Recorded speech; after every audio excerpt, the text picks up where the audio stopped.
everyone, it's Lou Collins. Thank you so much for joining us on CraftStash. Now today I'd like to introduce you to this lovely ink blended background card with silhouette stamping. Now we're going to do first and second impression stamping. I'm going to show you how to do that. Also masking off a frame around the edge of your card. So lots of techniques for you. I'm going to be using the Apple Blossom Dandelion Days collection. This is new to CraftStash, exclusive as well. It's designed in-house. It's absolutely beautiful. You can see an overview on our YouTube channel of this entire collection, plus other tutorials as well. If you do like this video, don't forget to subscribe and give us a thumbs up for a like, and let's get on with the tutorial. So as I say, I'm going to be working with the dandelion images, and then I'm going to use one of these sentiments as well, quite possibly thinking of you today and always, but we shall see as we start to work towards finishing our card. We'll see which one fits best. Now I'm working onto a DL card base. I've already kind of gone round the edges with some low tack tape. Now this is the CraftStash low tack tape. It's actually Creative Craft Products, which is the in-house and exclusive brand at CraftStash. So you get 3 rolls of the tape along with the dispenser for something silly like £4.99. So a really good deal there, and I use this all the time. So low tack tape, like I say, just gone around the edges. I've gone over the edges as well, so I'm not using the full width of the tape on the card, but this also helps to hold it down onto my mat too. Now the colours I've chosen are Squeezed Lemonade, Carved Pumpkin, and Abandoned Coral in the Distress Oxide range. Now if you have Distress inks, you could use these, or if you have other blending inks that are in a yellow, orange and red or pink, you could use those too. So let's start at the bottom with the Squeezed Lemonade. Now I like to mask off an area on my card because sometimes inking the entire background seems a little bit daunting. It just seems a little bit too much to do without possibly making a mistake. So by masking off, it gives me a really nice clean frame as well. But yeah, it just doesn't seem quite as daunting as the whole card front. Also this way you keep the inside and the back of the card nice and clean too. So putting down the yellow first of all, around about a third of the way. Then I'm going to come to Carved Pumpkin. Now this is a really strong colour, so I'm going to go in the middle here. Beautiful colour. I'm going to put down the solid colour first through the centre, make sure that I know where that colour is going to be, and keep that bright orange. Lay it down nice and solid, going in different directions with my brush, just going in little circles. There we go. And then I'm going to start blending into the yellow. Now I'm going to come down a little bit till I'm about a third of the way down. I've lifted up the pressure on my blending brush as I go. Then I'm going to take a little more of the Squeezed Lemonade, and I'm kind of going to do the same. I'm going to go in little circles from here with more ink on my brush, but I'm going to work my way up into the orange. So we're kind of getting it from both angles. And as I start to go over the orange, you'll notice it starts being brought down into the yellow. There we go, and apply more. If you apply more ink, always start back in the solid colour area. Don't go directly into where you're trying to blend with that ink on your brush, because it will just be too much. There we go. Okay, so we've got a nice blend between the orange and the yellow there, and everything will always look 100 times better once you remove the tape, so don't forget that. And then I'm going to come into the top colour, which is my pink, my Abandoned Coral. So basically this is going to look like a really pretty sunset or sunrise. I never know the difference between the colours. So I suppose it's either. You'd have the brighter colour at the bottom where the sun would be, whether it's going up or down, and the pink would eventually go into sort of a purple and then a blue and then into a night sky. So it could be going from day to night or night to day. So again, just working, that pink actually worked really nicely into the orange without me needing to come back with the Carved Pumpkin, but I will do anyway. And we can just make sure the two have got the nice combination between them. Lovely. Okay, so I've got a lovely colour blend between the two. Now just to add a little bit of texture to this, I'm going to bring a water spray. So I could spray it all over, but I prefer to have more obvious water splats. So that just means dripping on from my fingers, spraying onto my hand and then spritzing or flicking off my fingers. And this creates really large blobs of water. I'm going to leave them to sit there just for like 30 seconds or so. And already I can start to see a reaction with the oxide. So once oxide inks are exposed to water, they react and they oxidize, and you get this much lighter colour come through. So I can see it happening particularly in the pink there. You won't see so much in the yellow just because it's already such a pale colour. Then I'm just going to take a piece of kitchen towel or any sort of absorbent towel. I can see I've got some really large blobs there. And lift that up and you'll see the effect that you've got there. Absolutely beautiful.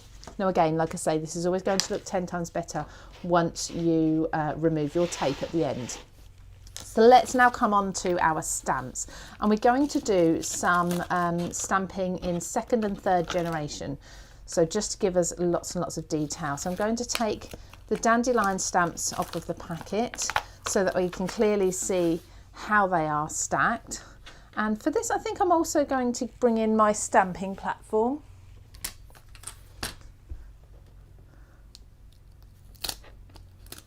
And although I've got tape on my card, I can still pop this inside a stamping platform. This just means that I'm going to be careful about where I stamp and get everything in the correct place. Now, again, keeping my tape on there because I want to leave that nice white frame, make sure everything's flat. The first one we're going to do is these dandelions here. I think these, I want to keep everything more towards the left hand side. So I'm going to position those there, lift that up with the stamping platform. Now I'm going to take myself a piece of scrap paper. I'm going to take a black ink pad as well. Memento works perfectly. So I'm going to ink up the dandelions here, like so. And before I stamp onto my paper, I'm just going to place that down and stamp once to remove some of the ink. Then I'm going to take that off and I'm going to stamp again. And this will give me a nice light grey effect rather than a dark colour. So then I'm going to do the same. So I'd like a smaller dandelion down here, I think. So I'm going to do exactly the same. So just ink it up once, pop a piece of paper there, just stamp once, remove the paper and then stamp again. We're starting to get a little bit of background noise as such coming along here. Now I think this is going to be my main image, so I'm not going to stamp this yet. I'm going to do some black stamping now, so the more solid foreground stamping. So I'm going to reuse this set, but I'm going to bring it down slightly. So let's bring it down to about here. And that could be a nice solid black colour. So don't be scared to go off the edge with your cards or with your stamps. So nice, like I say, solid black, and you can build this up if you need to. And there we go.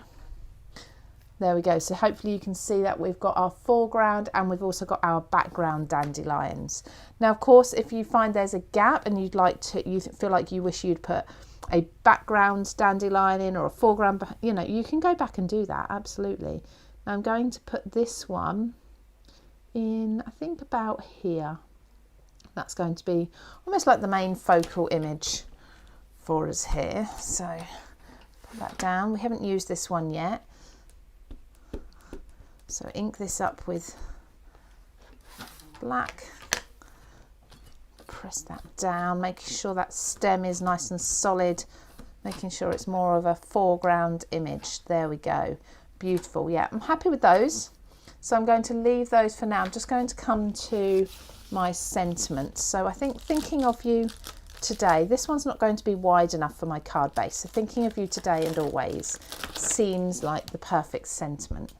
So while it's all in place and on here, making sure that that does fit on there. Lovely.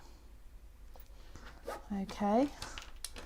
So let's pick that up. Again, we've got some quite solid areas in this stamp, so I am going to use my eraser and I'm just going to brush over the surface and prep this. I spoke to you before about prepping your stamp, so just using an eraser, and that just helps the ink hold onto the stamp.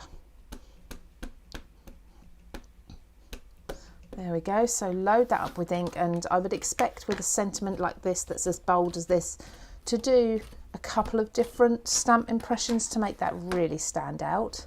Isn't that beautiful? Okay, so are you ready for the big reveal? There we go. Let's take this out and let's remove that tape from around the edge. Now I'm going to be very slow and very careful with this. I'm not going to rush taking the tape off because that's where you could accidentally peel some of your cardstock. So I'm just carefully going to peel this off. Try to remember or make a note of which ones you put down first.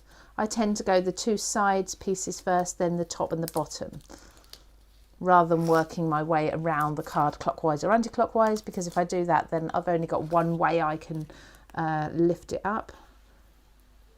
Whereas doing it this way, I can do the top and the bottom, and then I can do the two sides. It's nice and easy to find which bits are on top.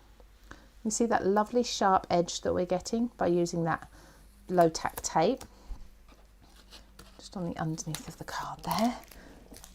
And then lastly, just be careful because your ink will still be wet. If you prefer, you could let everything dry before you do this, but also make sure you're pulling your tape at about a 45-degree angle away from your card and sort of folded back on itself. And then if I was to do it this way, any wet ink sitting on my tape could brush over my card as I go. So come away from your card and you see we've got that lovely, lovely clean edge, and we've got that dimensional stamping as well. So you've got your dandelions, but you've also got your dandelions in the background, nice subtle stamping in there too. So I hope you've enjoyed this video. Don't forget Apple Blossom is exclusive to CraftStash. If you are a CraftStash VIP member, you're going to save 10% off your order. You're also going to earn double points on your order as well and receive priority dispatch from the warehouse. So it's well worth looking into being a CraftStash VIP member. Like I say, everything I've used is available now for you to browse and buy. And if you enjoyed this video, please do like, subscribe, and of course share with your crafty friends. Take care. I'll see you again very soon.